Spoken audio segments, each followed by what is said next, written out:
नमस्कार, आप देख रहे हैं सच तक भारत लाइव में धीरज सिंह चौहान। अभी हम वैसे शख्सियत से परिचय कराने जा रहे हैं, बात कराने जा रहे हैं और बात करेंगे, जानेंगे लोकसभा चुनाव के मद्देनज़र सारी चीज़ों को।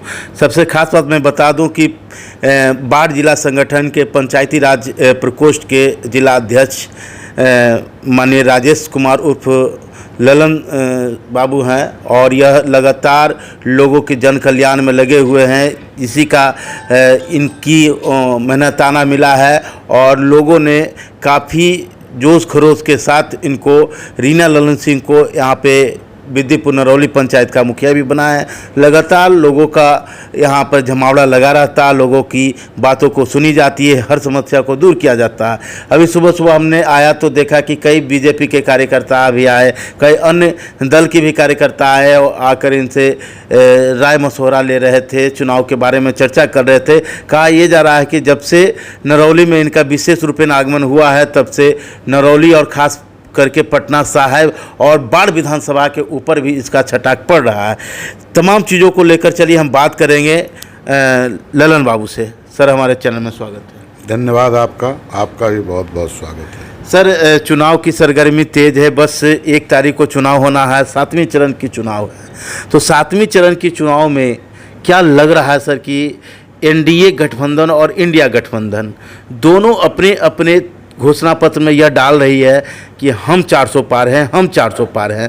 तो क्या दोनों को क्या लग रहा है, कहाँ सर है अटका हुआ? देखिए, बात सिर्फ समझने की है जी। एक तरफ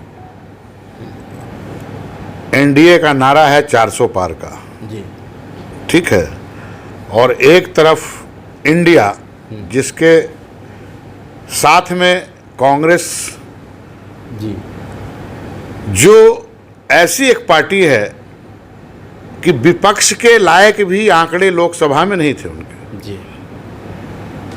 ये नरेंद्र मोदी जी की कृपा थी कि उन्हें मान्यता दे दिया गया। उनके साथ राष्ट्रीय जनता दल, सांसद विहीन पार्टी, जैसे किसी किसी को पुत्र नहीं होता तो उसे बांझ कहा जाता है,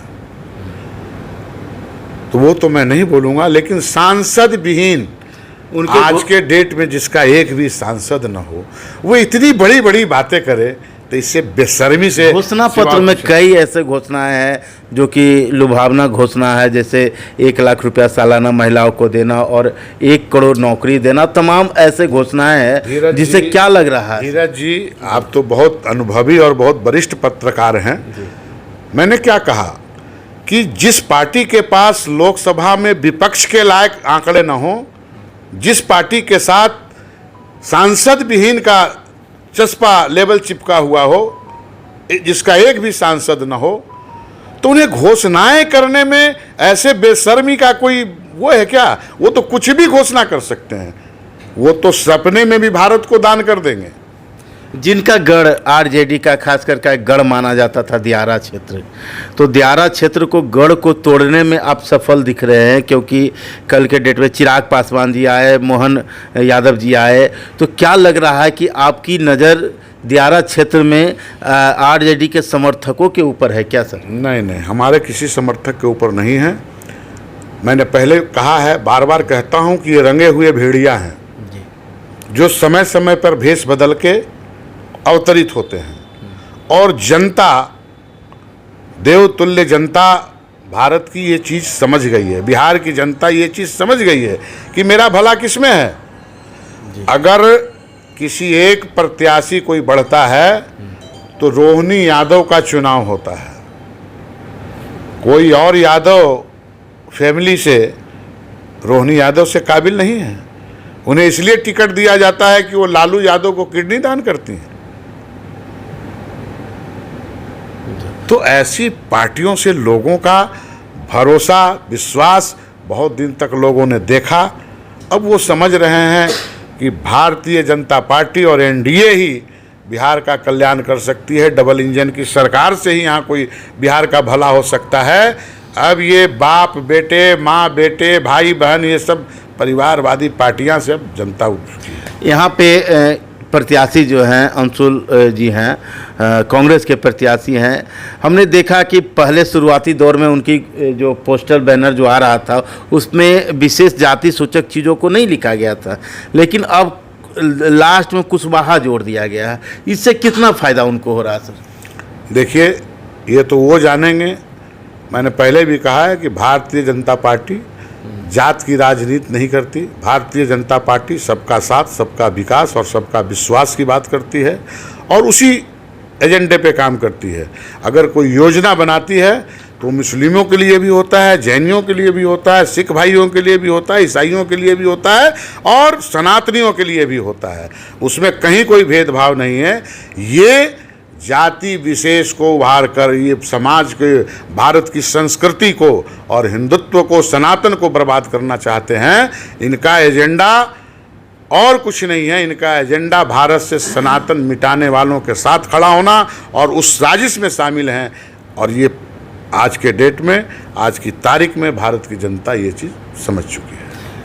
बहुत दिग्गज नेता, कई नेता जो है कि पटना साहिब लोकसभा क्षेत्र में आ रहे हैं। जैसे आज योगी जी का आगमन है, फिर राजनाथ सिंह जी का आगमन है। लगातार जो है फॉरवर्ड नेताओं को ये कहा जा रहा है और यह आरोप विपक्षी पार्टियों से भी लगाया जाता है कि यह जो है भाजपा फॉरवर्डों की पार्टी है।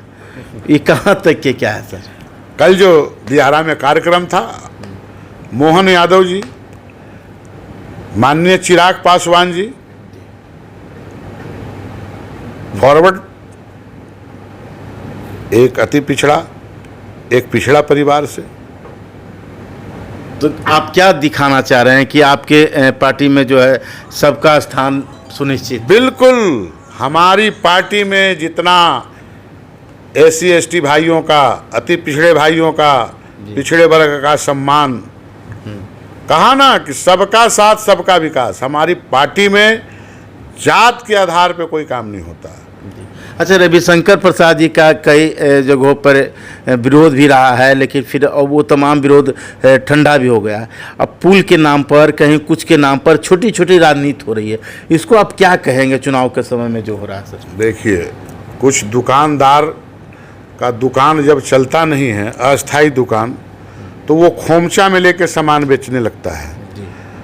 तो ये जो अभी इलेक्शन चल रहा है तो कई दुकानदार खोमचा में अपना सामान सजा के मार्केट में घूम रहे हैं, लेकिन देखते हैं कोई खरीदने वाला कोई अगर फंस जाता है तो बस यही स्थिति है। अच्छा, योगी जी आ रहे हैं, आज आगमन है, बड़ी तैयारी आपकी भी सुने हैं कि भाई कई गाड़ी से भी आप जा रहे हैं, बड़ी तैयारी के साथ है। क्या लग रहा है सर कि ये तमाम चीज़ों को देखा जाए, बड़े बड़े नेता का आगमन हुआ है, लगातार राष्ट्रीय स्तर का नेता आपके क्षेत्र में आ रहे हैं, क्या आपका जो विजन है 444 का 4 लाख और 400 पार, क्या उस चीज़ को सार्थक करने की पीछे होड़ मची हुई है या ये आपके प्रोटोकॉल में है? देखिए, हम मेहनत करने पे हमारी पार्टी विश्वास रखती है। हम लोग प्रेरणा लेते हैं आदरणीय इस देश के प्रधानमंत्री आदरणीय मोदी जी से और उनके पदचिन्हों को, उनके मेहनतों को। आप सोच सकते हैं कि जो आदमी 15 साल गुजरात का मुख्यमंत्री, 10 साल देश का प्रधानमंत्री और बिना एक छुट्टी लिए हुए आज तक सिर्फ काम काम काम, देश देश देश देश कर रहा हो, तो हम लोगों को प्रेरणा मिलती है। और जब उन्होंने 400 पार का नारा दिया है तो हम लोगों का कर्तव्य है कि उस 400 पार में अपनी जहाँ तक जो आहुति दे पाएँ, एक छोटे सिपाही होने के नाते, एक कार्यकर्ता होने के नाते अपना सर्वस्व देश के लिए, पार्टी के लिए और नरेंद्र भाई मोदी के त्याग और तपस्या के लिए अगर हमारा भी कोई छोटा सा हिस्सा लगता हो तो हम अपने आप को धन्य मानते हैं। एक बात है सर, माननीय वर्तमान सांसद रविशंकर प्रसाद और उनके सहयोगी के मुख से भी हमने कई बार सुना, कई चीज़ों को देखा कि पहले कई भी कार्यकर्ता थे, बख्तियारपुर में भी थे भरत बाबू और कई लोग थे जो कि बहुत बेहतर काम कर रहे थे, लेकिन इस बार की बड़ी जवाबदेही, बड़ी जिम्मेवारी आपके ऊपर आई है और ख़ास करके वैसे जगह के लिए जहाँ पे यादवों का गढ़ कहा जाता है, दियारा क्षेत्र और बख्तियारपुर विधानसभा क्षेत्र में, तो उस गढ़ फतह करने की जिम्मेवारी आपके ऊपर है। उसके अलावा भी कई 2-3 विधानसभा में जिम्मेवारी विशेष रूप में दी गई है, आप प्रस्तावक भी हैं उनका। तो इस गढ़ को आप कैसे किला को तोड़िएगा सर? वो 4 तारीख को जब रिजल्ट आएगा जी, तो उस दिन आपको देखने को मिलेगा। और अभी तो फिलहाल इतना ही कह सकता हूँ, बस अब कुछ दिन इंतज़ार का मजा लीजिए। लेकिन वो क्या सीक्रेट हो नहीं बताइएगा। वो तो देखिए, सीक्रेट वैसे होता कुछ नहीं है। प्यार मोहब्बत दुनिया में एक बहुत बड़ी चीज़ होती है, और अपने दाग, अपने धब्बे को दूर भगाए रखिए, ये भी एक बहुत बड़ी चीज़ होती है। दूसरी चीज़, जब लोगों का ट्रस्ट आप पे होता है तो उस ट्रस्ट को बनाए रखने की भी एक बहुत बड़ी जवाबदारी होती है। तो इसलिए फिर कहूँगा कि 4 तारीख का इंतज़ार कीजिए। तो अभी आप देख रहे थे राजेश कुमार उर्फ ललन बाबू को, जिन्होंने सारी बातों को 2 टूक में कहा। एक बात को कि पर्दा तो खैर नहीं खोले हैं, लेकिन जिस तरह से ग्राउंड जीरो से हमने रिपोर्टिंग किया, कई जगह इनकी जो नीति है, इनकी जो लोगों के बीच में सामंजस्य बैठने की बात कही जा रही है, बेहतर है। कहीं ना कहीं से आगामी 2025 की ओर भी इशारा हो रहा है, क्योंकि 2025 में भी एक बेहतर नेतृत्व एनडीए गठबंधन चाहती है, बख्तियारपुर से और भी कई जगहों से, जिसका सूत्रधार कहीं ना कहीं से राजेश कुमार सिंह उर्फ ललन बाबू की ओर बड़ी इशारा दिख रही है।